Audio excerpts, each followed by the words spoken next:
আমার ঘর দর কিছু নাই বাজান, আমি পথের ভিখারি হয়ে গেছি। আমার কাদা কাপড় ঘর দর কিচ্ছু নাই, আমার কিছু নাই, আমার কিছু নাই। আমার এতিম বাচ্চারা সাগর রাশি হয়ে গেছে। মা, আমার এতিমেরা শেষ। আমাদের ঘরের শখ হয়ে গেছে, পুষ্কুনির পাড়ের চাইও মানে 3 থেকে 4 ফুট পানি হয়েছে। আশমুরা তো খুব খবের মধ্যে সব মরে রয়েছে।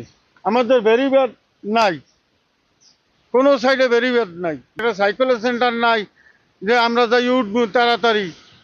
আমার বিপদ পড়লে দৌড়ে যেয়ে সাইকেলের সেন্টার নেওয়াও নাই আমাকে। পানিতে ওদিকে স্রোত আইছে দক্ষিণ দিগনে আইয়া সব লই গেছে। আমরা তারা দিয়া ঘরে বাড়ায় নামছিলাম, নামিয়ে দেখি যে ঘর রয়ে গেছে। এইবার আমরা কোটখালি গেছি হিন্দু নেই আইছি।